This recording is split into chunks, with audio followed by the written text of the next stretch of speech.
오픈 AI도 그렇고 엔비디아도 그렇고 서비스의 기술력을 뺏기든지 이러고 싶지 않을 거란 말이죠. 이 둘 간의 협업 관계가 더 늘어날지, 아니면 엔비디아가 자체적으로 소프트웨어 영역까지 더 확장을 할지, 좀 이 시나리오에 대해서는 어떻게 전망하십니까? 메모리를 안정적으로 확보한다는 차원도 있는데 결국 멀티모달이라고 했잖아요. 멀티모달 중에서도 제일 고급 데이터를 가지고 있는 게 제조 현장. 그쵸. 네, 제조 현장에 대한 데이터를 누가 가지고 있죠? 한국이 가지고 있어요. 네. 그래서 칩을 준 겁니다. 15,000장 그리고 26만 장을 앞으로 주는 겁니다. 구글도 사실 플랫폼에서 가지고 있는 데이터 가지고는 완벽한 월드 AI를 구현할 수는 없어요. 엔비디아도 완벽하지 않죠. 옴니버스라는 디지털 트윈을 가지고 있죠. 그렇지만 이게 현실 세계하고는 아직까지 괴리가 있단 말이에요. 그러면 여기에 점점 더 좋은 데이터들을 갖다 넣으면 더 비슷해지겠죠. 결국 제조 현장에서 돌려본 데이터들이 필요하죠. 그게 우리나라가 가지고 있습니다. 김영롱입니다. 오늘은 반도체 이야기를 한번 조목조목 따져보겠습니다. 사실 반도체야 주식시장에서도 워낙 여러분들의 관심이 많고 뉴스도 많이 나옵니다. 정보의 홍수가 될 수도 있고, 그 정보에 대한 어떤 팩트체크서부터 과연 내 마음속에 이 뉴스에 대한 밸류를 어디까지 측정을 해서 이걸 투자 전략화 시킬지에 대한 고민도 사실 정보가 너무 많아서 고민이실 것 같은데요. 어떤 게 중요하고 지금은 어떤 포인트, 그리고 다음 챕터에서는 어떤 기업과 어떤 산업, 어떤 기술이 각광을 받게 될지 총 정리하는 시간 한번 가져보도록 하겠습니다. 제가 뭐 이렇게까지 총 정리한다고 말씀드리는 이유는 반도체 하면 IT의 신과 이야기를 해야 되니까요. 이분 모시고 이야기 나눠보도록 하겠습니다. HSL 파트너스 이형수 대표와 함께합니다. 어서 오십시오. 네, 안녕하십니까? 안녕하십니까. 대표님이야 대표님의 전문 분야이기도 하고 대표님의 일이니까 반도체 관련된 소식들이 뭐 뉴스도 그렇고 산업계 직접 취재를 해서 보신 분들도 그렇고 뭐 너무 잘 알고 소화를 하시겠지만, 우리 개인 투자자 입장에서는 사실 뉴스가 너무 많아도 약간 걱정이거든요. 예, 고민이 되는 포인트다 보니까 지금 나오는 뉴스들 저는 여쭤볼 테니 아무렇게나 여쭤볼 테니 대답 좀 잘 좀 해주십시오. 네네. 일단 엔비디아 GPU 13,000장이 11월 말에서부터 12월 초까지 초도 물량이 국내에 들어온 것으로 지금 기사화는 되고 있고, 사실 이 물량을 확보했다는 것만으로도 큰 의미긴 한데 이걸 이제 어떻게 써먹느냐가 중요한 거 아니겠습니까? 이 이슈에 대해서 일단 큰 의미에서부터 한번 설명을 해주시면 제가 이와 관련된 궁금증 더 좀 질문을 드려보겠습니다. 네, 뭐 일단 그 엔비디아 26만 장에 대한 내용들은 워낙 많이 나왔었는데 네.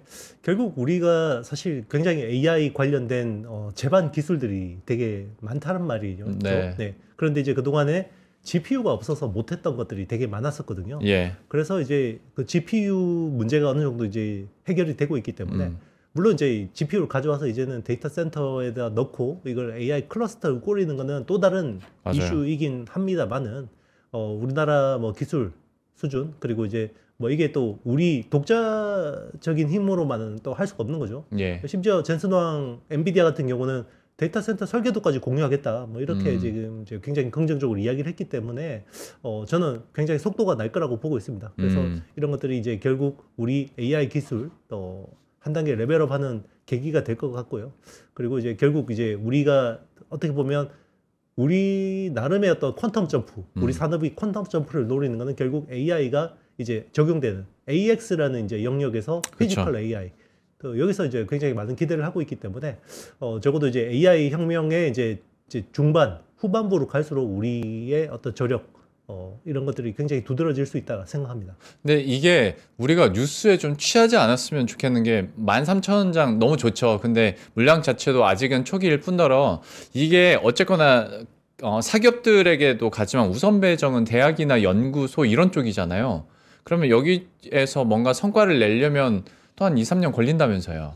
그렇죠. 네. 근데 이제 우리가 뭐 그 GPU는 없었지만 네. 어쨌든 이제 하이퍼스케일러 특히나 이제 클라우드 서비스들을 통해서 뭐 모델들이 있습니다. 뭐 지금 그 네이버 하이퍼클로버 X라는 모델도 있고요. 그리고 이제 뭐 LG 같은 경우는 엑사원이라는 모델도 있기 때문에 거기도 뭐 매개 변수라고 할 만한 게 뭐 조 단위까지는 아니지만 그래도 나름 의미 있는 LLM을 가지고 있기 때문에 이제 그거를 자체 컴퓨팅 파워, 우리의 데이터 센터를 이제 대체한다라는 그 컨셉이기 때문에 뭐 저는 이제 뭐 아예 우리가 준비가 안 됐고 이제부터 맨땅에 헤딩 시작한다 이건 아니거든요. 그래서 이제 뭐 우리가 나름의 어떤 하드웨어 스택 그리고 이제 소프트웨어 스택들이 이제 어느 정도 준비가 돼 있기 때문에 물론 이제 그걸 미국하고 뭐 중국하고 비교를 하면 너무 이제 미약한 수준이긴 하지만 그래도 나름의 어떤 기술이 준비는 돼 있다 생각 듭니다. 일단 그러면 소프트웨어하고 개발자들의 기반은 지금 닦여졌다고 그러면 우리가 봐도 되는 겁니까 실제로? 뭐 완벽하진 않죠. 네. 네, 미흡합니다만은 뭐 어쨌든 이제 굉장히 그래도 그 동안에 해왔던 것에 비해서는 굉장히 속도가 나는 그 동안은 이제 굉장히 저속 운행을 하다가 그쵸. 이제 굉장히 엑셀러레이터를 지금 밟고 있다고 봐야 될 것 같고 그리고 이제 이번 뭐 새 정부 들어서 여기에 굉장히 많은 예산들도 배정이 되고 있고. 그리고 이제 여기 그동안 이제 미흡했던 부분들이 하나하나 매듭들이 풀리고 있기 때문에 뭐 저는 내년부터 굉장히 또 긍정적인 소식들 그리고 이제 이 채널 보시는 분들은 주식 투자하시는 분들이잖아요. 네. 대부분 투자자 분들인데 이게 실제로 우리가 효과를 보기까지는 시간이 필요할 거예요. 근데 네. 이제 주식 시장에서는 뭔가 어떤 단초만 나와도 그게 사실 시세를 움직이기 때문에 선반영 되죠. 네. 네. 그래서 이제 내년에는 굉장히 이제 피지컬 AI 그리고 이제 우리 서버린 AI 관련된 이슈들이 주식 시장에 굉장히 중요한 변수가 될 거라고 보고 있습니다. 그러게요. 실제로 좀 가동률도 올라오고 여기에 따른 실제적인 성과들도 어서 좀 나오길 바라는 마음에서 한번 질문을 드려봤고 그리고 이제 엔비디아의 GPU에 대해서도 한번 여쭤보겠습니다. 근데 엔비디아 GPU 그리고 구글의 TPU까지 이제 많은 분들이 어느 정도 스터디도 되고 많이 들어보셨을 거예요. 그리고 구글의 TPU 이후에 아마존의 트레이니움 3까지도 이제 나왔는데 일단은 이거 개념 정리부터 해 주셔야 여기에 대한 이해로 조금 더 심층 질문이나 대화가 될 것 같습니다. 이거 어떤 건지 좀 먼저 알려주시겠어요? 네, 이제 그 빅테크들이 그 엔비디아 GPU를 대부분 갖다 쓰죠. 예. 그런데 이제 기본적으로 우리가 그 AI 가속기라고 하는 거는 두 가지 용도가 있어요. 크게 따져보면 이제 데이터 트레이닝, 네. 그러니까 학습을 하는 용도가 있고요. 예. 그리고 이제 그 학습을 한 걸 기반으로 답변을 뽑아내죠. 네. 그게 이제 추론이라고 합니다. 그렇죠. 이제 그 두 가지 용도가 있는데 보통 이제 학습은 엔비디아 GPU를 대부분 씁니다. 이제 GPU는 범용 칩이죠. 네. 그래서 어떤 영역이든 다 쓸 수 있어요. 그리고 GPU를 가지고 추론도 할 수 있습니다. 근데 이제 추론을 쓰기에는 좀 오버스펙이죠. 그래서 대부분의 빅테크들의 자체 설계 칩, 우리가 흔히 이야기하는 ASIC 혹은 네. ASIC이라고 하는 칩들은 보통 추론용 용도로 많이 씁니다. 근데 이제 아마존 같은 경우는 특이하게 데이터 학습에서도 이 ASIC을 쓰거든요. 네. ASIC을 쓰는데 거기에 이제 트레이니움이라는 칩은 데이터를 학습하는 데 쓰이는 칩이고 그리고 인퍼런시아라는 칩은 있는데 이거는 이제 추론용 칩이라고 보시면 됩니다. 네. 그리고 이제 구글 이번엔 그 제미나이 3.0을 구현하는데 나왔다는 구글 TPU라는 칩은 예. ASIC의 일종이죠. 예. ASIC의 일종인데 이 구글 TPU 7세대 아이언우드 같은 경우는 데이터 트레이닝과 추론 둘 다 씁니다. 그러면 이게 성격 굳이 분류를 한다면 GPU는 범용 쪽으로 가고 TPU랑 트레이니움 3는 ASIC 기반으로 약간 맞춤 자체 설계라고 저희가 이해를 해도 되는 겁니까? 네, 맞습니다. 우리가 흔히 NPU라고 하죠. 네네. 뭐 ASIC은 또 뭐고 NPU는 뭐냐 이렇게 헷갈리실 수 있는데 ASIC이라는 게 좀 더 큰 개념이에요. 네. 자체 설계 칩이라는 거고요. 그리고 그 ASIC 중에서 AI 처리에 최적화된 칩을 NPU, 네. Neural Process Unit이라고 합니다. 예. 그래서 지금 이제 빅테크들이 하는 칩들은 대부분 NPU라고 보셔도 될 것 같아요. 아니 초반에 이 구글의 TPU가 나왔을 때 잠깐이지만 좀 논쟁이 됐었던 게 그러면 엔비디아의 점유율이 이제 무너진다는 표현은 너무 과한 것 같고 깎이나? 라는 얘기를 했는데 좀 이렇게 스터디를 하고 뭐 뉴스 보도화 되는 걸 보다 보면 이거는 그냥 영역이 다른 거야. 추가적인 시장이 더 생기는 거야. 뭐 이렇게 갈무리를 많이 됐었는데 여기에 트레이니움 3가 또 한 번에 이 점유율의 지각 변동이 될 수 있는 정도인지 아니면 이건 각자의 생태계에서 각자가 맞는 맞춤 설계용 정도로 우리가 보면 될 것인지 의미 부여를 어느 정도로 하십니까? 일단 트레이니움 3가 구글 TPU만큼 임팩트가 있으려면 네. 아마존의 자체 모델이 뭔가 엄청난 게 나와야겠죠. 그렇죠. 네, 그런데 이제 사실 우리는 구글 TPU를 이야기하지만 제미나이 3.0이 엄청나게 훌륭했기 때문에 맞죠. 네, 엄청난 퀀텀 점프를 했잖아요. 네. 그래서 이제 구글 TPU를 주목하는 거지.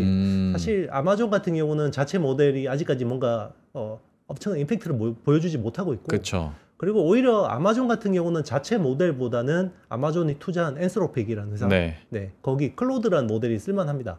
뭐 코딩하는 데는 사실 이만한 AI 모델이 없다라고 하는데 이제 거기 사실 아마존이 제일 투자를 많이 했거든요. 그래서 지금은 뭐 만약에 엔스로픽의 클로드에서 만약에 트레이니움이 엄청난 역할을 했다.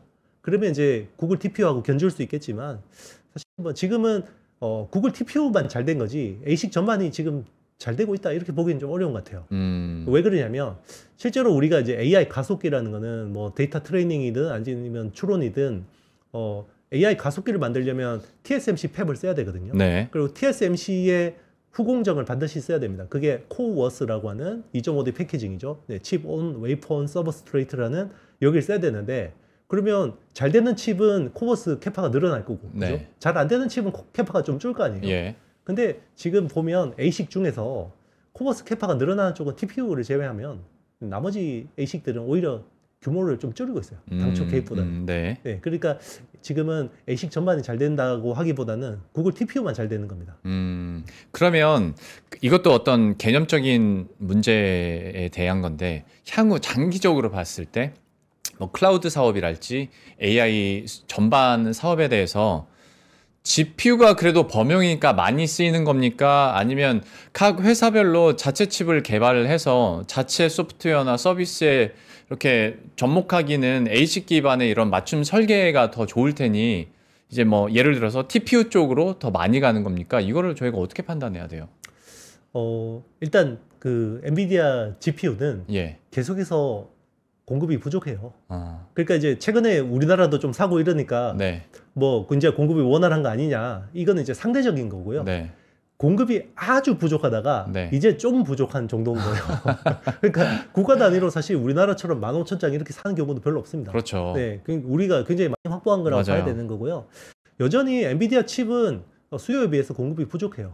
그렇기 때문에 뭐 그 GPU가 이제 앞으로 뭐 수요가 줄어든다 이런 건 좀 어폐가 있는 거고요. 네. 오히려 이제 그 빅테크들 같은 경우는 이제 자기네들 시스템과 서비스가 어느 정도 이제 정형화된 측면들이 있잖아요. 네. 그래서 이제 자기네들 시스템에 맞는 추론용 칩은 이제 점점 더 필요해지는 거죠. 이게 왜냐하면 데이터 학습은 엔비디아 GPU를 대체하기가 쉽잖아요. 구글 네. 제외하면. 그런데 이제 그 추론이라는 영역은 사실 이게 서비스 단가하고 직결되거든요. 그렇죠. 우리가 이제 프롬프트 입력하면 답변을 뽑아야 되는데 네. 이거를 보통 토큰당 이거를 이제 보통 따지거든요. 토큰당 그 컴퓨팅 파워가 얼마나 필요하냐 이걸 따지는 건데 거기서 이제 전성비를 높이면 단가를 낮출 수 있잖아요. 근데 엔비디아 GPU가 사실 그렇게 이 전력 소모나 이런 부분에서는 사실 오버 스펙이에요. 추론용으로 쓰기에는 사실 엔비디아 칩이 좀 오버 스펙이기 때문에 그래서 이제 그냥 자체 설계 칩을 써서 이제 그 비용을 줄이겠다 이런 컨셉은 좀 지금 굉장히 활발해지는 상황이죠. 사실 그러면 TPU가 가성비가 좀 더 좋다고 생각해도 되는 거네요. 구글 시스템에서만 그렇습니다. 구글 시스템에서는. 네. 좋은 말씀 해주셨는데 네. 이게 그러면 우리가 구글 서비스만 사용하는 건 아니잖아요. 그렇죠. TPU, 그러니까 ASIC 방식으로 맞춤 설계로 각 회사가 자기네 서비스에 다른 이런 칩들을 하다 보면 서비스 간의 통합이랄지 아니면 얘네도 어쨌거나 큰 생태계에서는 범용성을 좀 띄워야 될 텐데 그게 너무 제한되는 거 아닐까라는 궁금증이 좀 들더라고요. 맞습니다. 이게 그러니까 구글 TPU가 성능이 저렇게 나오는 거는 구글 시스템이기 때문에 그런 거거든요. 네. 그래서 이제 만약에 구글 TPU를 주고 다른 회사에다가 구글 제미나이 3.0처럼 성능을 내보라 그러면 안 나올 거예요. 그러겠죠. 똑같은 컨셉으로 보면 애플이 그 AP 설계 제일 잘하잖아요. 네. 스마트폰 업체들 중에서 사실 뭐 그 안드로이드 계열의 그쪽보다 뭐 한 세대 정도 좀 앞서 있다고 볼 수 있잖아요. 근데 애플이 뭐 그러지도 않겠지만 만약에 애플 AP 뭐 AP를 다른 회사한테 준다, 판다. 네. 그러면 애플 AP 가져가서 그 정도 애플의 스마트폰 성능을 낼 수 있냐? 못 내거든요. 그거는 애플의 AP와 OS와 하드웨어 시스템, 소프트웨어 시스템 최적화의 결과물이거든요. 그쵸. 네, 똑같습니다. 구글 TPU를 가져가서 쓴다고 해도 거기에 이제 필요한 하드웨어 스택들 그리고 소프트웨어 스택들이 다 다르잖아요. 그러니까 그런 성능을 내려면 굉장히 많은 개발이 필요해요. 그러니까 그런 측면에서도 다시 뭐 앞으로 돌아가는 겁니다만은 엔비디아의 GPU 그 범용성을 침범할 정도의 그런 성격은 아닌 것 같고 각각의 맞습니다. 플랫폼에 맞는 그냥 TPU를 만드는 영역이 있는 거고 범용 쪽으로 만드는 엔비디아의 GPU가 있는 거고. 그렇죠. 예. TPU는 범용석은 없어요. 예. 그러면 이제 뭐 최근에 구글 TPU를 메타나 네. 뭐 애플 같은 때 판다고 이야기 나오잖아요. 네. 자, 그러면 왜 그러냐? 다른 회사들은 구글 TPU 가져가도 사실 못 써요. 거의 웬만하면. 근데 메타하고 애플은 좀 달라요. 왜요? 두 회사의 공통점을 보면요. 두 네. 회사는 생태계를 구축해 본 경험이 있는 회사들입니다. 그렇죠. 네. 그러니까 실제로 지금 우리가 AI 워크로드를 처리하는 데 있어서 중요한 그 생태계가 파이토치라는 게 있잖아요. 예. 그 파이토치는 사실상 메타가 지금 거의 컨트롤하는 시장이라고 상당 부분 그 어떤 영향을 주는 시장이라고 봐야 되고요. 그리고 이제 뭐 하드웨어 쪽에서는 아무래도 좀 부족하죠. 그 메타가 하드웨어 쪽에 이제 그런 어떤 기술 기반은 좀 부족하지만 소프트웨어 쪽은 굉장히 그 잘 돼 있습니다. 네. 생태계가. 그렇기 때문에 구글이 만약에 백업 해준다 그러면 충분히 이제 메타가 TPU를 가져가서 최적화해서 이제 구글만큼은 아니겠지만 그래도 한 90% 성능을 내려고 한다 그러면 네. 가능할 수 있겠죠. 그리고 애플 같은 경우도 OS부터 칩 설계부터 다 이 내재화를 하고 있잖아요. 소프트웨어 스택, 하드웨어 스택을 다 가지고 있기 때문에 만약에 구글이 TPU를 주고 기술 지원까지 한다 그러면 충분히 이제 갖다 쓸 수 있는 가능성이 있죠. 참 근데 듣다 보니까 생각나는 게 좀 다른 얘기일 수는 있는 것 같은데 그러면 결국에는 위탁 생산하는 업체가 제일 지금은 꽃놀이패 들고 있는 건가 싶기도 한데요. 그렇죠. 그 브로드컴이라는 회사가 네. 이제 결국은 그 구글 TPU를 같이 개발하는 거잖아요. 네. 그럼 브로드컴은 그래서 주가가 지금 굉장히 좋죠. 지난주부터. 네. 그리고 이제 파우드리라는 TSMC도 그냥 꽃놀이패고요. 삼성전자는요? 여기 메모리 파는 우리나라도 대박인 거죠. 어. 그러니까 누가 이기든 사실 그냥 군수 물자를 파는 그렇죠. 네. 맞아요. 포지션을 가지고 있는 게 TSMC하고 메모리하고 브로드컴. 네. 네. 그렇죠.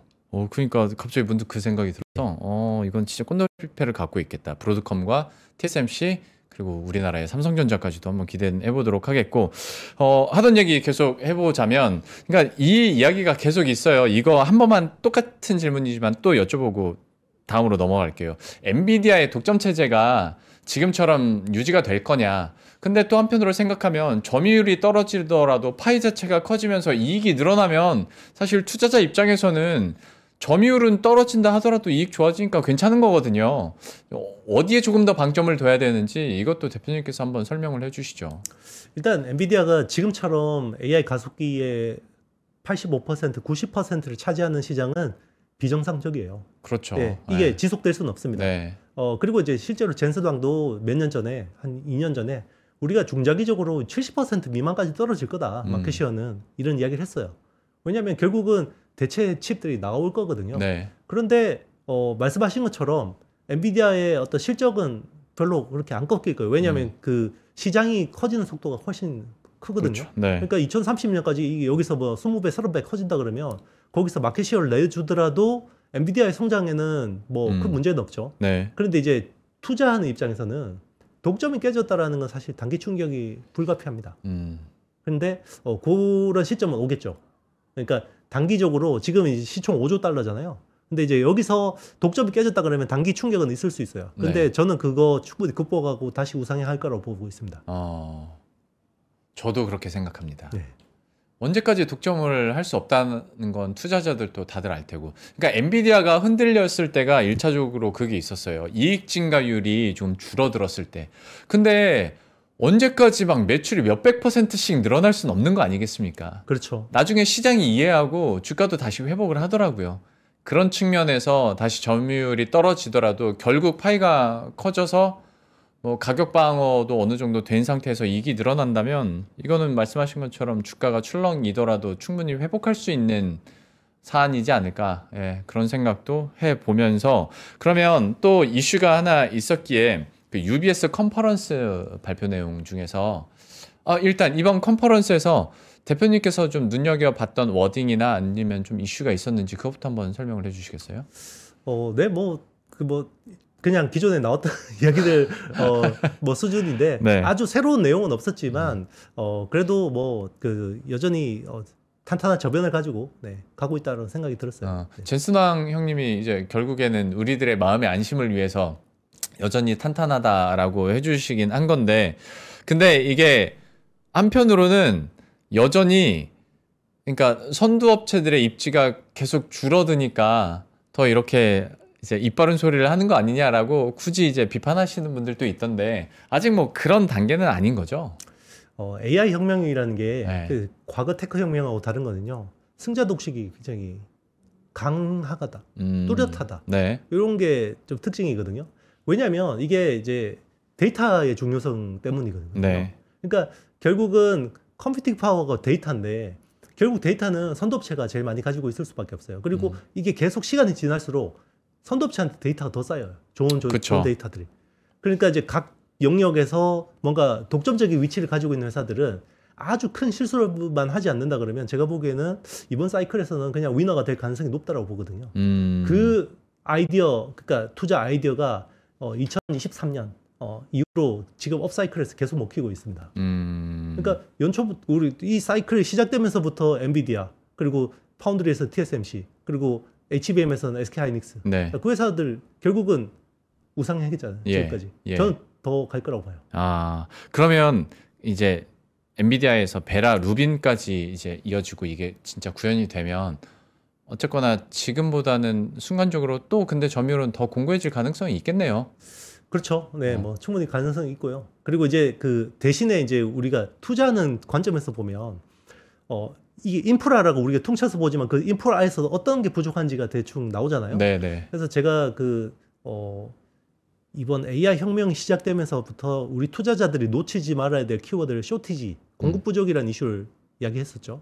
그래서 어떤 영역에서 쇼티지가 나는지 봐야 돼요. 지금 메모리가 쇼티지죠. 근데 AI 혁명 초기에는 엔비디아 칩이 부족했고 엔비디아 칩이 왜 부족한지 봤더니 TSMC의 코어스라는 공정이 병목이더라. 네. 그래서 TSMC가 무지막지하게 가격을 계속 올리고 있죠. 네, 선당 공정 가격도 올리고 있고 파운드리 후공정 가격도 올리고 있고 그리고 한동안은 HBM이 또 공급 부족이라서 HBM이 또 계속해서 그 시세를 냈고요. 네. 그리고 데이터 센터 지어지니까 전기가 없어가지고 전력 인프라 관료주들이 계속해서 우상향하고 있죠. 이제는 요게 이제 베라 루빈이 되면 AI 네트워크 굉장히 고도화됩니다. 예. 지금 이제 우리가 뭐 스케일 업, 스케일 아웃, 뭐 스케일 어크로스 이런 컨셉을 이야기하잖아요. 그러면 우리가 칩들을 수십만 장을 병렬로 연결해서 쓰잖아요. 그럼 칩하고 칩 간의 통신, 그리고 서버하고 서버 간의 통신, 데이터 센터와 데이터 센터 간의 통신들이 훨씬 더 그 속도가 빨라져야 되고 네네. 연결도 복잡해질 거 아니에요. 그러면 여기 AI 네트워크 관련된 저기 수요들이 폭증하고 있죠. 그게 이제 지금 이번에 나온 구글의 아이언 노드 그리고 다음 세대. 그거 이제 구글은 팟이라는 개념으로 이거를 병렬로 다 였거든요. 그리고 엔비디아 같은 경우는 칩하고 칩은 엔보이 링크, 그리고 서버하고 서버는 엔보이 스위치. 그리고 이제 그러니까 서버하고 서버는 인피니 밴드라는 그 칩하고 칩은 엔보이 링크, 엔보이 스위치, 그리고 인피니 밴드라는 그 기술 기반으로 다 엮는데 예.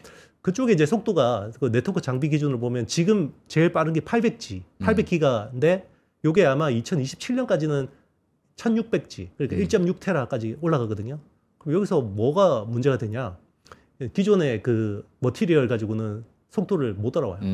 네트워크가 병목이 됩니다. 네네. 그래서 최근에 보면 기판주들 막 오르죠. 예. 기판주들이 왜 오르냐면 기판이 고도화돼야 돼요. 아. 기존의 구리 기반의 통신으로는 이게 안 돼요. 네. 그러면 이게 광자 통신으로 바뀌어야 돼요. 예전에 우리 인터넷 처음에 구리선 집에 들어왔다가 나중에 맞아요. 광케이블 들어오죠. ADSL. 네, 지금 딱 그런 거죠. 서버 쪽에서 이제는 구리 기반의 통신에서 이제 광통신으로 바뀌어야 돼요. 그러면 기판들이 다 바뀌어야 됩니다. 사실 이게 미국에는 투자할 회사들이 많아요. AI 네. 네트워크 관련돼서 뭐 루멘텀이라든지 코이러런트라든지 뭐 브로드컴이라든지 마벨 테크놀로지라든지 투자할 회사들이 많은데 사실 우리는 AI 네트워크 쪽이 사실 그 기반이 되게 기술이 약해요.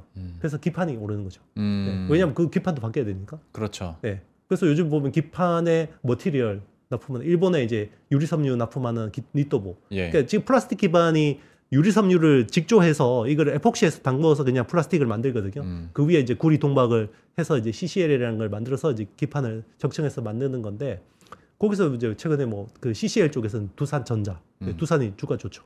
그리고 이제 이 기판이 고도화되니까 이수페타시스 같은 회사들이 오르고 그리고 이제 그쪽이 되니까 칩 단에 있는 그 서브스트레이트들도 고도화돼야 되죠. 그래서 요즘에 뭐 소캠 관련해서 심텍, 네. TLB 뭐 이런 회사들 오르죠.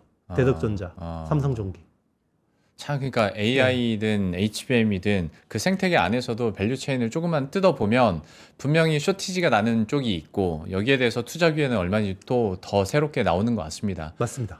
거기에 대한 이야기를 딱 포인트를 짚어서 해주셨고 그리고 이제 구글 얘기도 조금 더 해보도록 할 텐데 최근 들어서 이제 저도 전문가분들 이렇게 만나면 결국 마지막 승자는 구글이 될 것이다. 이렇게 말씀하시는 분들이 왕왕 있습니다. 아무래도 뭐 TPU도 있겠다. 그리고 제미나이 3.0도 너무 지금 반응이 좋겠다. 결국 나중에 소프트웨어 측면에서 그리고 실제 온디바이스 AI 쪽에서도 구글이 뭐 안드로이드 기반으로 해서 기기까지 다 점령할 것이다 라고 얘기를 하던데 혹시 대표님께서는 저 먼 끝에 갔을 때 누가 최후 승자가 될 것인가 지금 얘기되고 있는 기업들 중에서는 어디 가장 긍정적으로 보십니까? 지금 얘기되고 있는 기업들 중에서 아마 위너가 나올 텐데요. 네. 어디가 될지 모르죠. 사실 우리가 불과 뭐 몇 달 전만 해도 네. 뭐 오픈 AI, 챗GPT가 될 거다라고. 그건 그렇죠. 그렇죠. 누가 지금 AGI를 먼저 구현하는지가 제 관건이잖아요. 네. 결국 이제 모든 영역에서 사람을 대체할 수 있는 AI가 AGI인데, 그러면 이제 그게 결국은 이 온라인과 오프라인을 넘나드는 OS가 될 거라고 보고 있는 거잖아요. 네. 그래서 뭐 지금 이제 구글 제미나이 3.0을 보면 우리가 깜짝 놀라는 게 AI가 이제 우리 현실 세계를 이해하기 시작했다라는 거잖아요. 그동안에 AI라는 건 그냥 그 언어만 이해를 네. 했었던 거죠. 사람의 언어를 이해했었던 거고 그게 LLM이잖아요. 근데 이제 지금은 현실 세계를 이해하기 위해서는 사람처럼 세상을 오감을 이해를 해야 되잖아요. 보고 듣고 느끼고 네. 맛보고 냄새 맡고 네. 이걸 멀티모달이라고 하죠. 네. 근데 이번에 제미나이 3.0이 멀티모달에서 굉장히 진전된 성능을 보였다는 거예요. 그러니까 우리가 지금 그 AI가 답변을 하면 얘가 현실 세계를 이해하는 것처럼 들리죠. 왜냐하면 야, 여기서 내가 이거 마우스 떨어뜨리면 어떻게 돼? 그럼 밑으로 떨어져요. 이거는 얘가 수많은 어떤 텍스트를 보고 그냥 확률적으로 대답을 하는 거예요. 얘가 그렇죠. 현실 세계를 이해한 게 아니에요. 그렇죠. 네. 근데 이제 제미나이 3.0 같은 경우는 얘가 가상의 세계가 있어요. 우리 세상하고 똑같은 우리 영화 매트릭스 생각하시면 돼요. 디지털 트윈이라는 데 있는데 네. 여기서 이걸 떨어뜨려 봐요. 꽝 떨어뜨려 봅니다. 떨어뜨려 봐서 이게 떨어지네? 그걸 가지고 답변하는 겁니다. 이걸 월드 AI라고 하거든요. 여기서 이게 멀티모달에 대한 학습이 없으면 이걸 할 수가 없죠. 네. 네. 구글이 그게 기존 모델들하고 다른 점이 있는 거예요. 네. 그렇구나. 그러면 구글은 어떻게 멀티모달을 이렇게 잘 학습을 했냐? 구글이 가지고 있는 데이터를 한번 생각해 보세요. 유튜브, 네. 구글링, 그죠? 그게 참 강력해요. 강력하죠. 사실. 네. 그리고 잘 모르시는데 사실 구글이 로봇 OS도 장악하고 있어요. ROS라는 게 네. 지금 이제 AI가 OS 역할을 하기 전에는 ROS라는 그게 있었는데 그게 원래 윌로우 거라지라는 회사가 이 ROS를 대부분 했는데 인수했죠, 구글이. 그럼 거기에 가지고 있던 데이터들 누가 가지고 있겠습니까? 네. 저는 그러니까 그 매트릭스로 표현을 해주셨는데, 그러니까 그 얘기를 들었었어요. 뭐 건설사들도 그렇고 시공을 직접 해보기 전까지는 뭐가 문제가 될지 모르잖아요. 그렇죠. 그러니까 그거를 실제로 AI 가상현실에서 한번 해본다는데 그게 그냥 일반적인 정보를 갖고 있는 상황에서 그냥 가상으로 들어 올리는 줄 알았는데 아예 현실과 똑같은 가상 세계 안에서 실제로 지어보는 거네요. 그러면. 그렇죠. 그러니까 영화 매트릭스처럼 현실 세계하고 똑같은 물리 조건을 구현하는 게 제 기술인 건데 예. 그게 아무래도 뭔가의 그 빈틈이 있겠죠. 네. 근데 그걸 제일 현실하고 비슷하게 카피해두는 그 디지털 트윈을 구현하는 회사가 제일 AGI에 가까워지겠죠. 그게 월드 AI를 구현하는 거죠. GPT의 수준은 그러면 어느 정도예요? 멀티모달에서는 좀 약간 아쉬운 거죠. 왜냐하면 우리가 기대했던 소라 처음 나왔을 때 엄청난 네. 임팩트였잖아요. 맞아요. 근데 이제 그게 결국은 약간 구글에 비해서는 지금 이제 약간 많이 뒤처지고 있다라는 평가죠. 네. 지금 다 나노 받아놨으니까. 맞습니다. 그렇구나. 여기에 대한 차이들이 계속 나오는 건데, 그러니까 여기에서 또 드는 질문 중에 하나가, 그런데 오픈 AI도 그렇고, 엔비디아도 그렇고, 점유율을 뺏기든지, 서비스의 기술력을 뺏기든지 이러고 싶지 않을 거란 말이죠. 그러면 이 둘 간의 협업 관계가 더 늘어날지, 아니면 엔비디아가 자체적으로 소프트웨어 영역까지 더 이렇게 좀 더 확장을 할지, 사실 언제까지 하드웨어에 머물 수는 없으니까요. 좀 이 시나리오에 대해서는 어떻게 전망하십니까? 엔비디아가 한국을 왜 이렇게 잘해줄까요? 깜부치킨 회동 왜 했을까요? 물론 이제 메모리가 중요하니까 네. 네, 메모리를 안정적으로 확보한다는 차원도 있는데 결국 멀티모달이라고 했잖아요. 네. 멀티모달 중에서도 제일 고급 데이터를 가지고 있는 게 현장이죠. 제조 현장. 그렇죠. 네. 제조 현장에 대한 데이터를 누가 가지고 있죠? 한국이 가지고 있어요. 네. 네. 그래서 칩을 준 겁니다. 15,000장을. 그리고 26만 장을 앞으로 주는 겁니다. 네. 그러니까 그거죠. 구글도 사실 지금 가지고 있는 플랫폼에서 가지고 있는 그 데이터 가지고는 완벽한 디지털 트윈, 월드 AI를 구현할 수는 없어요. 아직까지 완벽하지 않습니다. 네. 엔비디아도 완벽하지 않죠. 엔비디아도 옴니버스라는 디지털 트윈을 가지고 있죠. 그렇지만 이게 현실 세계하고는 아직까지 괴리가 있단 말이에요. 그러면 여기에 점점 더 좋은 데이터들을 갖다 넣으면 더 비슷해지겠죠. 네. 현실하고. 그러려면 결국 제조 현장에서 실제로 돌려본 데이터들이 필요하죠. 네. 네, 리얼 데이터가 필요하죠. 그게 우리나라가 가지고 있습니다. 그 맥락에서 그러니까 깐부 회동 한 다음에 TSMC 운동에 참여한 거잖아요. 그렇죠.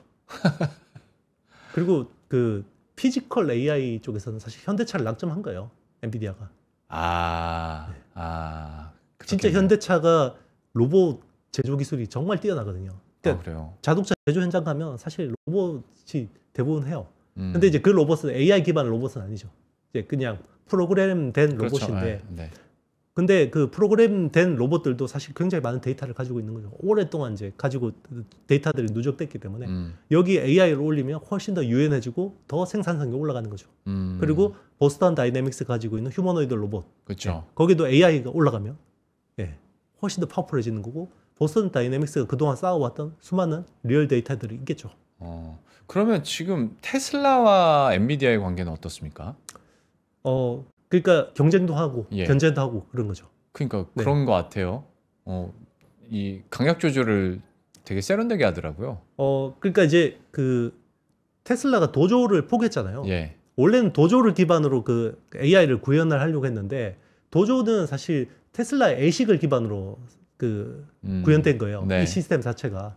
근데 이제 테슬라는 그때 도조를 만들 때만 해도 이게 AI 세상을 생각하지 않았던 거죠. 모빌리티 혁명을 생각했던 거예요. 네. 그래서 자동차가 어떻게 움직이는지 도로상에서의 이런 것만 학습을 하고 계속해서 이제 트레이닝을 했던 건데 결국 휴머노이드 로봇 그 AI 전반으로 다 AX 기반으로 바뀐 거 아니에요. 그래서 일론은 제일 잘한 거는 xAI라는 회사를 만들어서 여기에다가 엔비디아 칩을 잔뜩 갖다 넣고 네. AI를 완전히 갈아엎은 거예요. 그래서 그래서 그게 xAI의 그룹이 올라오니까 도조 대신에 이걸 쓰는 게 낫겠다고 판단한 거죠. 참 그러니까 이런 거 보면 최대 고객이기도 하면서 경쟁자이기도 하고 서로 협업을 하면서도 경쟁 체제에 있는 건데 저는 자꾸 이제 꼭 대결을 붙이려는 건 아닌데 구글은 어쨌거나 자기 그 생태계 안에서 소프트웨어도 갖고 있고 하드웨어도 갖고 있으면 이쪽 속도가 빠를 수밖에 없겠다라는 생각은 들긴 듭니다. 하지만 최종 승자가 어디냐는 약간 모르겠다고 말씀은 하셨지만 겸손하게 그리는 그림은 머릿속에 있으실 것 같은데 투자자는 사실 그거를 예상을 할 필요는 없어요. 네. 예측을 할 필요는 없고 대응을 하면 됩니다. 지금은 맞죠. 구글의 시간이에요. 지금은 구글의 시간이고. 네, 구글의 시간이고 브로드컴의 시간입니다. 제가 대표님께 어떤 주식 밸류에 대해서도 한번 여쭤보고 싶긴 한데, 그러니까 워낙 꼭 이게 주가 측면이 아니더라도 구글의 시간이라고 정말 주가도 구글 치솟고 엔비디아는 좀 떨어지고 있는데, 그래서 많은 분들이 좀 고민을 하시더라고요. 다시 가격 매력이 조금 나타나고 있는 엔비디아냐, 아니면 이 시대는 구글의 시대라고 하면 구글을 조금 더 담아야 되냐, 알파벳을 뭐 그런 얘기를 하시던데 거기에 대한 의견을 말씀하시긴 좀 그렇죠? 만약에 그러니까 기존에 아마 알파벳을 포지션을 많이 가져가신 분은 적을 거예요. 네, 맞아요. 왜냐하면 구글의 PER이 제미나이 3.0 나오기 전만 해도 PER이 10배대였어요. 네. 굉장히 저평가되어 있었고 구글은 AI 시대에서 PL 보는 회사라고 생각했죠. 왜냐하면 생성형 AI를 쓸수록 구글링을 덜 하잖아요. 그렇죠. 그래서 광고 매출이 카디발레이제이션이 되는 거잖아요. 네. 근데 지금은 뷰가 바뀐 거죠. 맞아요. 그래서 이제 저평가 받을 이유가 적어진 거고, 또 한편으로 보면 엔비디아가 구글이 뜨면 엔비디아가 주가가 빠지는 게 말이 안 되잖아요. 그러면 기회가 있는 거죠. 그러니까 둘 다 사면 되죠. 그렇죠. 네. 그게 제일 둘 다 사면 간단한 되죠. 건데. 네. 맞아요. 둘 다 사면 되는데. 그러니까 엔비디아도 원래 포워드 PR로 원래 뭐 30배대 있다가 최근에 빠져서 20배대까지 떨어졌으니까 예. 그냥 뭐 중장기적으로 끌고 간다 그러면 메리트가 있는 거죠. 알겠습니다. 이게 대표님 죄송해요. 이게 진행자병이에요. 둘 중 하나 맨날 골라달라고 하는 게 항상 삼성전자냐 하이닉스냐 그러는데 항상 네. 둘 다 사시면 되는데요. 그렇죠. 진행자병입니다. 네네. 맞아요. 둘 다 사면 되는 겁니다. 그리고 그 안에서 시류에 따라서 비중 조절을 하면 맞습니다. 되는 거고. 시류에 따라서는 비중 조절이 필요합니다. 네, 네. 맞아요. 우문현답이었고요. 삼성전자 얘기 잠깐 해보겠습니다. 파운드리 쪽은 어쨌거나 바닥은 찍었다는 걸 올해 확인을 했는데 이제 적자 탈출까지는 내후년 얘기를 하고 있습니다. 좀 앞으로 그러니까 여기는 굉장히 아픈 손가락인데 삼성전자의 파운드리 부문에 대한 향후 실적 전망이나 회복 속도는 좀 어떻게 보십니까? 저는 이제 흑자 전환에 대해서는 의심하지는 않아요. 네. 왜냐하면 TSMC가 최근에 가격 정책을 정말 엄청난 걸 내놨어요. 뭘 내놨냐?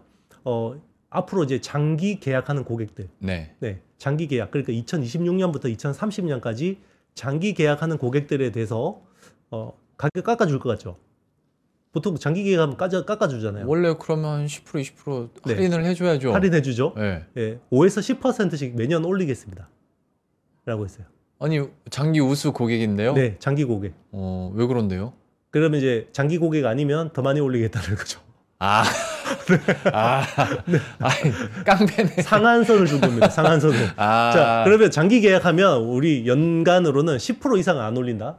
이야기를 한 겁니다. 근데 그러면 장기 계약하면 미니멈 10% 올린다는 거죠. 그래서 네네. 2026년부터 2030년까지 매년 10%씩 올린다. 예. 특히나 이제 AI 그 HPC 쪽이나 AI 가속기 쪽은 매년 10%씩 올리고 그리고 CPU는 7%씩 올리고요. 그리고 이제 모바일은 좀 힘들잖아요. 그래서 모바일은 5%만 올린다고 합니다. 그러면 이제 어떻게 하겠어요? 30%싼 삼성전자를 한번 이제 대안으로 생각할 수 있겠죠. 그렇죠. 동일 팹 대비해서 30% 싸요. 삼성이. 네. 근데 이제 그동안에는 삼성이 기술이 있을까 과연 그런 이제 의심을 가지고 있었는데 엑시노스 2600도 2나노로 잘 되고 있고 예. 그리고 이제 테슬라가 뭐 26조 원 규모로 또 딜을 했고 그러니까 이제 조금씩 오는 거죠. 수율만 잘 나오면 가격 메리트로 밀고 가도 나쁘지 않을 것 같은데. 그렇죠. 네. 적어도 이제 전 공정에 대한 의심은 풀었어요. 그러니까 3나노는 안 됐지만 2나노는 된다. 예. 여기에 대해서 별로 이제 의심이 없는 것 같아요. 예. 물론 이제 TSMC의 2나노에 비해서는 성능이 떨어져요. 네. 그렇지만 싸니까. 뭐 시장에는 굉장히 다양한 수요들이 있으니까 이제 그런 쪽은 가능할 수 있죠. 그런데 이제 삼성 파운드리가 더 잘 되려면 이제 후공정, TSMC 코어스라는 게 여전히 병목이잖아요. 네. 그러면 이제 삼성이 적어도 AI 가속기 쪽에 수주를 받으려면 이제 TSMC 코어스를 대체할 수 있는 아이큐브 이쪽을 뭐 이제 보여줘야겠죠. 기술만 된다면 지금 공급이 딸리고 있는 상황이니까 당연히 물량이 올 수밖에 없을 텐데. 그렇죠. 네. 근데 이제 뭐 지금 오는 게 뭐 감사한 고객이긴 하지만 뭐 최근에 이제 중국의 암호화폐 채굴 업체들, 네. 뭐 마이크로비티나 카난 같은 회사들이 세계 암호화폐 채굴 2등, 3등 업체거든요. 이제 그런 업체들이 TSMC한테 이제 속된 말로 까여가지고 이제 삼성 온 거죠. 네. 네. 지금은 그거라도 받아야. 낙수 효과라도 감사한 거죠. 네. 그거라도 받아야 되는 그동안 팹이 상황이라. 비어 있었는데. 네, 그러니까. 근데 이제 지금 TSMC가 팹은 계속 부족하고 가격 정책도 굉장히 이제 터프해지고 하니까 이제 삼성전자 쪽으로 이제 계속 검토를 하죠. 그러게요. 네. 여기서 이제 빅테크 나름 이제 우리가 알만한 빅테크가 테슬라 정도의 어떤 딜을 준다. 네. 이제 그러면 이제 삼성 파운드리는 갑자기 좋아질 수 있죠. 그러니까 우리가 기술력이나 또 공정 수율로 압도적으로 좋으면 좋겠지만 현실을 직시했을 때 뭐 자존심만 지킨다고 돈 나오는 거 아니니까 그런 낙수 효과랄지 반사이익도 당연히 기대해 볼 수 있겠죠. 그럼요. 네. 뭐 세계에서 이 정도 하는 이등도 별로 없어요. 그럼요. 네. 네, 한번 기대해 보겠습니다. 그리고 이제 뭐 또 다른 뉴스도 하나 좀 여쭤볼게요. 일본이 중국에 포토레지스트 수출 금지를 발표를 했어요. 여기에 대한 심각성이나 또 여기에 따른 반사이익은 시나리오를 어떻게 그리고 계십니까? 일단 이제 중일 일중 네. 두 국가 간에 지금 갈등이 얼마나 증폭됐느냐 네. 아니면 이게 완화됐느냐에 네. 따라 달라요. 사실 우리나라는 둘 다 맞아봤잖아요. 네. 사드 사태 때 한한령 맞아봤고요. 그렇죠.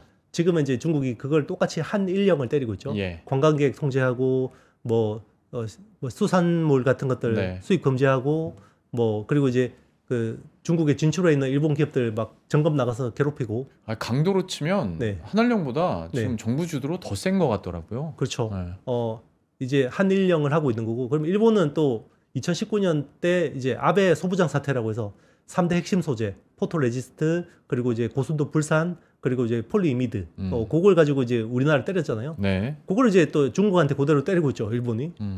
그러니까 이제 둘이 싸우면 사실 우리가 반사이익을 봅니다. 네. 예, 일단 그 일본 관광 못하게 하니까 이제 한국으로 오고요. 그렇죠. 예, 이제 뭐 지금 호텔 예약률 같은 것들이 치솟고 있고, 그리고 이제 뭐 최근에 보면 뭐 저기 일본 가수가 중국에서 갑자기 공연하다가 갑자기 무대에 불 꺼지고 끌려 나갔잖아요. 아니 노래하는 중간에 꺼버리더라고요. 어떻게 그럴 수가 있나 싶긴 한데. 그렇죠. 그러면 이제 중국 입장에서도 이제 일본하고 사이가 안 좋아지면 한국하고 관계는 또 관리를 해야겠죠. 네. 그리고 이제 에이펙 정상회의 때도 맞아요. 이제 시진핑이 어쨌든 이제 중국 내 공연에 대해서 긍정적으로 코멘트를 해줬기 때문에 뭐 영화나 드라마를 풀어주면 이게 사실 이제 너무 임팩트 크기 때문에 공연 정도는 풀어줄 수 있을 거라고 봐요. 그래서 이제 뭐 우리 어떤 기획사들이 중국 내에 공연하는 거 이런 것들을 좀 기대해 볼 만한 것 같고요. 그리고 이제 더 큰 거는 이거죠. 반도체 쪽에서 이제 일본이 포토레지스트 같은 소재 가지고 제재를 해주니까 대안이 어디 있어요? 우리나라밖에 없죠. 왜냐면 우리는 그때 맞으면서 국산화 했잖아요. 그래서 동진 세미케이크 같은 회사들이 포토레지스트 국산화 성공했고요. 네. 그리고 이제 그 고순도 식가격 같은 경우는 솔브레인이 뭐 또 국산화했죠.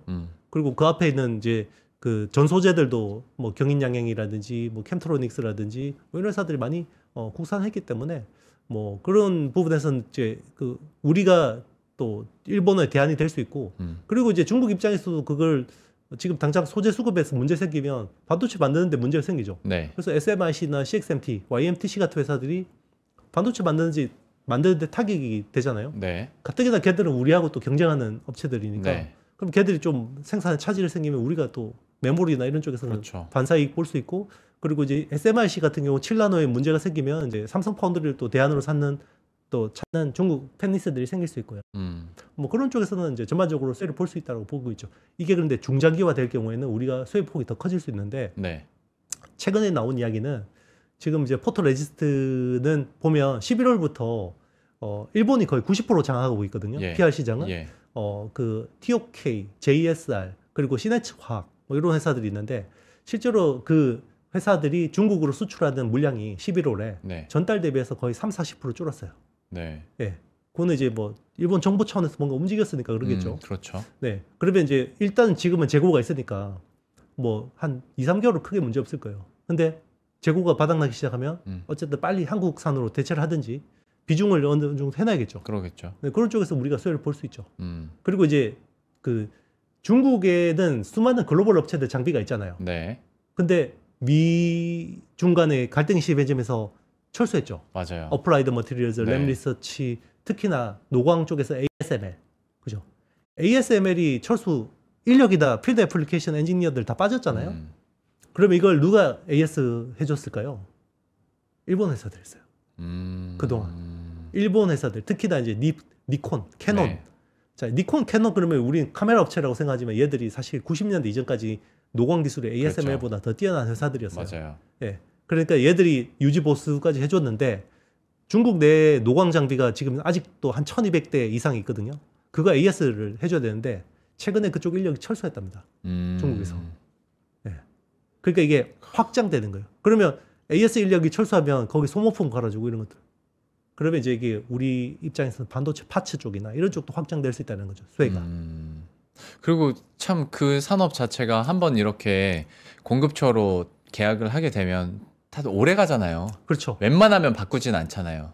그러니까 이제 우리도 사실 그 아베 소부장 두들겨 맞기 전까지는 이게 네. 리스크라고 전혀 인지를 못했죠. 그냥 뭐. 한 20-30년을 일본 거 써왔으니까. 그렇죠. 네, 뭐 이게 문제 될 거라고 생각 안 했잖아요. 네. 중국이 딱 지금 그렇지 않을까요? 네. 물론 중장기적으로는 자기네들이 국산화하고 싶겠죠. 근데 당장 됩니까? 안 되잖아요. 안 되죠. 당장 그럼 대체될 수 있는 게 한국산이죠. 네. 그러고 보면 옛날 그 시절에 우리가 국산화에 성공한 것도 대단하고. 그렇죠. 전화위복이 된 거죠. 결과적으로는. 그것도 대단하고. 네. 지금의 상황에서 우리가 그 반사이익과 또 이렇게 공백이 생긴 그곳을 우리가 좀 정밀하게 타겟팅을 해서 그 산업을 우리 쪽으로 가져가야겠다라는 생각도 예, 들게 됩니다. 그리고 이제 기판 관련해서도 좀 여쭤보고 싶은데 사실 기판은 뭐 수요가 좋고 다 이제 쇼티지 얘기 나오고 하다 보니까 주가도 어마어마하게 오르긴 했는데 중국 업체들의 자체 기판 기술이 어느 정도 되는지 좀 궁금하더라고요. 혹시 여기에 대해서는 좀 어떻게 파악하고 계세요? 일단 중국의 기판 기술이 떨어지지는 않습니다. 사실 이번 AI 혁명에서 네. 만약에 미중 간에 갈등이 없었다 그러면 중국산을 많이 썼을 거예요. 중국산 기판. 네. 특히나 이제 이번 AI 혁명 이전까지만 해도 지금 이수 페타시스가 하는 MLB 고다층 기판은 사양 산업이었어요. 저거 도저히 답이 안 나온다라고 해서 대다수 기판 업체들 MLB 사업을 접었었어요. 네. 접고 있는 분위기였어요. 근데 이게 이제 중국산을 배제하니까 쓸만한 데가 별로 없죠. 그래서 그렇게 이수 페타시스가 터져버렸지. 여기서 대박이 난 거예요. 그렇죠. 예, 왜냐하면 제일 덜 줄였거든요. MLB 쪽은. 그리고 이제 뭐 대덕전자 같은 데는 MLB 사업을 축소하고 있다가 갑자기 부랴부랴 다시 늘렸죠. 네. 네. 그러니까 이제 그런 쪽에서는 사실 이제 뭐 수혜를 본 건데, 그런데 이제 기술력이 있냐라는 거는 하이엔드 제품, 특히나 지금 AI 서버 쪽에 얘들이 납품을 해보고 레퍼런스가 있냐 이게 중요한 거잖아요. 그렇죠. 네. 그런 쪽에서는 미국의 하이퍼스케일러들하고 이런 것들 많이 안 해봤을 거 아니에요. AI 혁명 들어와서는. 네.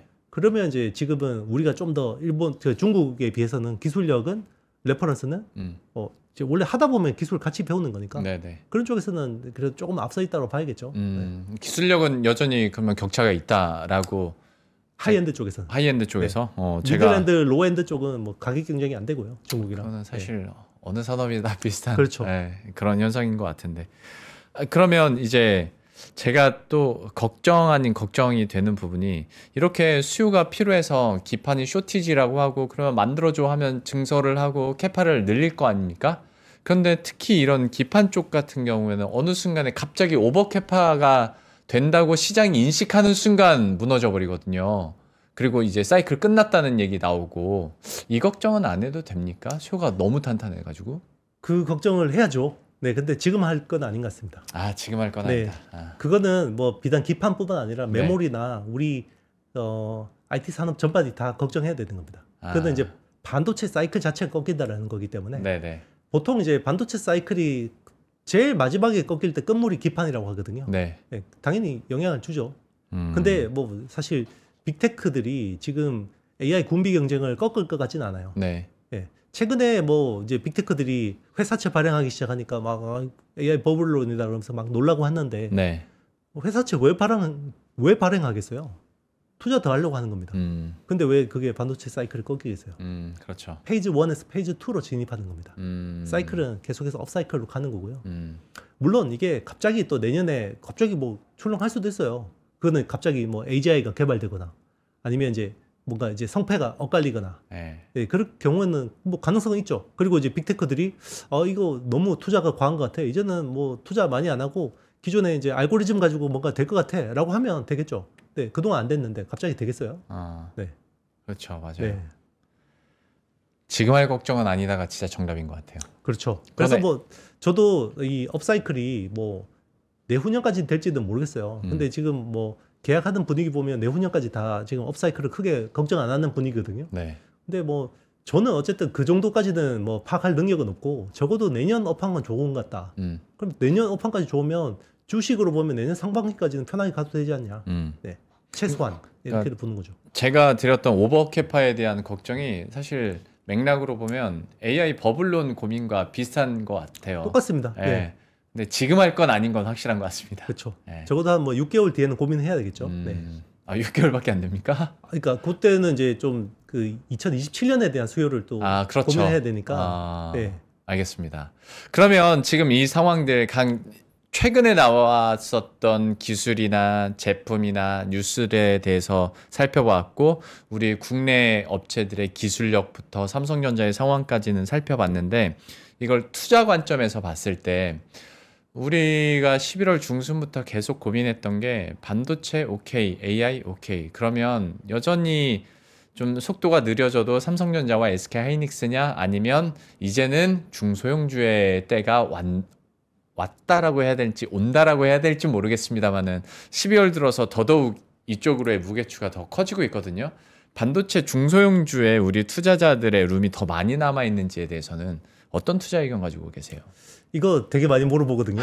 사실 그 뭐 예. 제가 뭐 결론적으로 말씀드리면 저도 네. 모르겠다는데 그러면 왜 모르냐? 예. 변수가 있어요, 여기야. 만약에 그 대형주 그동안 이제 코스피 주도였잖아요. 네. 사실 올해 시장만 놓고 보면 코스피가 거의 60-70% 오를 동안 코스닥은 반밖에 못 올랐거든요. 맞아요. 네. 그 이유는 없던 돈이 주식 시장으로 흘러 들어온 거예요. 그동안 우리나라 시장은 박스피라고 해서 네. 기존에 있던 돈들이 막 사이클 그 섹터별로 막 순환매가 도는 시장이었어요. 네. 근데 지금은 원래 주식 시장에 없던 돈들이 막 들어왔거든요. 네. 외국인들이 자금이 들어왔고 그리고 이제 일부 뭐 부동산인지 어떤지 모르겠지만 이제 자산이 이제 주식 시장으로 새로 새 돈들이 들어왔단 말이에요. 네. 그게 결국은 새 돈들이 들어오면 제일 먼저 대형주부터 채우거든요. 그러니까 이제 코스피 중심으로 갈 수밖에 없었는데 자 그러면 그 흐름이 저는 이제 외국인들의 롱텀 머니들이 이제 앞으로 좀 더 들어올 거라고 보고 있거든요. 네. 그동안에 외국인들이 단기적으로 들어왔다가 나간 거는 저는 이제 약간 단기성 한번이라고 생각해요. 일단 이제 새 정부가 6월 들어서고 나서부터 워낙 또 매력적인 이슈들을 많이 제기했고 그리고 반도체 사이클이 갑자기 너무 좋아지니까 한머니들이 많이 들어왔고 많이 먹고 나갔어요. 네. 근데 저는 이제 롱머니들이 들어올 수 있다라고 생각하고 있고 그리고 이제 우리 내에서도 약간 이제 또 다시 주식 시장으로 신규로 들어올 수 있는 자금의 룸이 있다고 생각하거든요. 네. 그럴 경우에는 대형 주도주로 갈 수 있고 특히나 반도체 쪽 지난 3개월 동안 EPS 추정치가 네. 반도체가 얼마나 올라갔을까요? 아니 이런 이야기하면 되게 싫어하시죠? 아니 정확한 네. 수치는 네. 모르겠는데 네. 자고 일어나면 외국계 투자은행에서 영업이익을 10조 단위로 막 올려버리니까 이제는 EPS 가늠도 안 됩니다. 그렇죠. 지난 한 3개월 동안 네. 그 반도체 섹터의 EPS 그러니까 반도체 섹터라지만 삼성전자, SK하이닉스도 그렇죠. 결국은 85%가 넘게 올랐어요. 추정치가. 85%. 네. 그러니까 주가가 2배 오른 겁니다. EPS 추정치가 85% 올랐기 때문에. 벌써 뭐 삼성전자 영업이익, SK하이닉스도 마찬가지고 영업이익 100조 얘기 나왔으니까. 그렇죠. 내년에 삼성전자, SK하이닉스가 두 회사가 지금 뭐 150조, 200조 이야기 하잖아요. 그렇죠. 네. 그러면 사실 150조, 200조면 우리나라 상장사 연간 영업이익 총액하고 비슷해요. 네. 통상적일 때. 네. 네. 그걸 이제 두 회사가 한다는 거잖아요. 네, 네. 그러니까 그러면 이걸 보면 외국인들이 만약에 들어왔을 때 뭘 사겠냐는 거죠. 대형주를 살 수밖에 그쵸. 없는 거죠. 지난주 딱 보면 그 갑자기 지난주 목요일 날 코스닥 부양 정책이 나왔고 금요일부터 시장이 반영됐잖아요. 그래서 코스피가 한 1.5% 빠졌고 코스닥이 3.7% 올랐죠. 네. 네. 근데 그 흐름이 이어질 거라고 보는 쪽도 많았는데 결국 이번 주 들어와서 어떻게 됐죠? 다시 대형주 반등하죠. 네. 왜냐하면 반도체가 장기 계약이라는 호재가 있죠. 멀티플 리레이팅. 그렇죠. 그리고 그동안에 11월 동안 그러면 반도체에 대한 EPS가 꺾였냐? 네. 아니에요. 주가가 빠진 거는 EPS에 대한 추정치가 꺾인 게 아니라 예. 멀티플이 꺾인 거였어요. 예. 왜냐하면 미국이 패드가 갑자기 금리 인하 안 할 것처럼 이야기하니까 그리고 미국 정부가 셧다운하니까 갑자기 단기채 시장이 뭔가 약간 경색이 생겼단 말이에요. 그 충격이거든요. 근데 그게 다시 또 최근에 금리 인하 쪽으로 지금 패드워치나 이런 쪽 보면 또 다시 금리 인하 가능성이 80%까지 올라가고 있죠. 네. 그리고 이제 계속해서 유동성에 대한 이슈들이 좀 완화되고 있잖아요. 그러면 멀티플 다시 올라가면 그런 자금들이 코스피로 다시 올 수 있고요. 그러면 이제 중소형 코스닥은 안 좋냐? 아니에요. 코스닥도 이제 지금 그 뭐 국민성장 펀드나 지금 이제 코스닥 부양 쪽으로 굉장히 많은 이슈들이 맞아요. 가고 있기 때문에 코스피도 좋고 코스닥도 좋을 가능성이 높아요.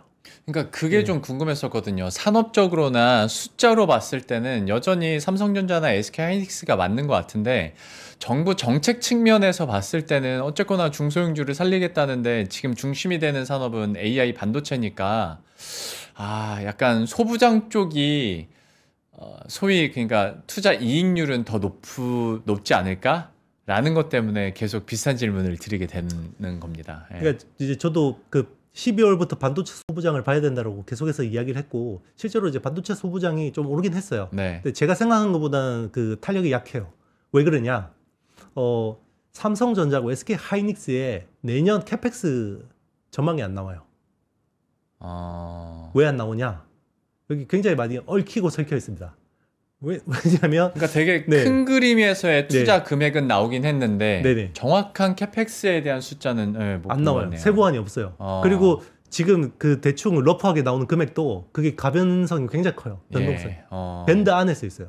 예를 들면 지금 SK하이닉스 같은 경우는 최대 많이 투자하면 35조까지 이야기합니다. 네. 내년 캐펙스. 근데 미니멈으로 이야기하면 20조 초반일 수도 있어요. 그 왜 달라지냐? 내년 초에 삼성전자의 HBM4 퀄 테스트 최종 결과가 나오는데요. 그거에 따라서 SK하이닉스 투자 규모가 달라집니다. 네. 그럴 수 있겠네요. 네. 그건 당연한 건데. 네. 네. 그리고 삼성전자 같은 경우는 지금 그 롱텀 어그리먼트, 그러니까 장기 계약으로 지금 바꾸고 있잖아요. 네. 그거에 대한 내용에 따라서 내년 투자 규모가 달라질 수 있어요. 그게 아직 결정이 안 됐어요. 삼성전자 관계자 여러분, 콜테스트 빨리 좀 특가해 주세요. 우리 신경 쓸 것도 많은데 그 변수 때문에 캐펙스의 정확한 숫자가 지금 안 나오는 그렇죠. 거구나. 그러니까 하이닉스도 삼성전자 지금 이게 나오는 거 보고 결정하겠다라는 네. 거고, 삼성전자 같은 경우 고객사들의 어떤 그 계약 결과에 따라서 이제 결정할 수 있는 거고요. 그리고 삼성전자가 지금은 사실 그렇게 HBM에 중요하죠, HBM. 근데 HBM에 목을 매는 분위기 아닌 것 같아요. 오히려 레거시 쪽으로 너무 맞아요. 잘 나오니까 삼성전자는 그 모멘텀이죠, 뭐. 맞습니다. 네. 근데 이제 뭐 거기에 이제 또 젖어들면 안 되긴 한데, 네. 근데 당장 이익이 너무 잘 나오는데 그러니까요. 이걸 전환해서 혹시나 뭐 BP나 맞출 수 있을지 의문이 가는 쪽을 한다라는 것도 뭐 약간 고민스러운 거죠. 그래서 굉장히 상반된 이슈가 나와요. 뭐 삼성전자가 HBM을 하이닉스보다 더 많이 투자한다, 이런 이야기도 나오고 있고, 반대로 기존에 있던 HBM3 라인을 범용 메모리 라인으로 돌린다, 재전환한다, 이런 이슈도 나오고 있습니다. 완전 상반된 이슈죠. 맞아요. 근데 어느 쪽인지 모르죠. 참 또 상반된 게, 아마 우리 투자자 여러분들 입장에서는 캐파 늘린다고 하면 오히려 싫어하실 수도 있어요. 사이클 막바지에 항상 이런 뉴스들 나오더라, 이것 때문에.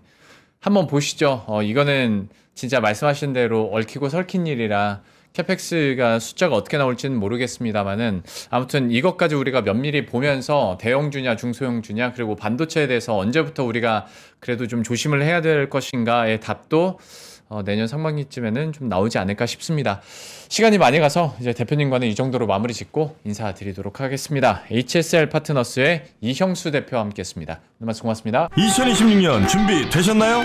새해에는 투자 수익도 삶의 방향도 180도 바꾸고 싶다면 지금이 바로 그 순간입니다. 스타트 2026 위크 1 12월 13일 토요일, 최장기 베스트셀러 돈의 속성의 저자이자 스노우폭스 창립자인 김승호 회장이 단 하나의 질문을 던집니다. 어떻게 투자할 것인가? 그리고 그 자리에서 당신의 생각을 뒤흔드는 실전 Q&A가 시작됩니다. 위크 2 12월 21일 일요일, 저속노화의 정희원 소장, 그리고 3프로TV 구독자가 사랑한 투자 전문가 윤지호 대표와 안유화 원장, 여기에 데이터로 세상을 읽는 송기령 작가까지 인생, 건강, 투자, 그리고 한국 사회 2026년을 관통할 모든 이야기가 단 하루에 압축됩니다. 얼리버드 마감 전에 위즈덤 칼리지 2026 학년도 입학 등록만 하시면 이 모든 강연에 무료로 참여하실 수 있습니다. 하지만 좌석이 한정돼 있어 등록 순서대로 선착순 마감됩니다. 지금 바로 망설이지 말고 영상 아래 링크에서 확인하세요.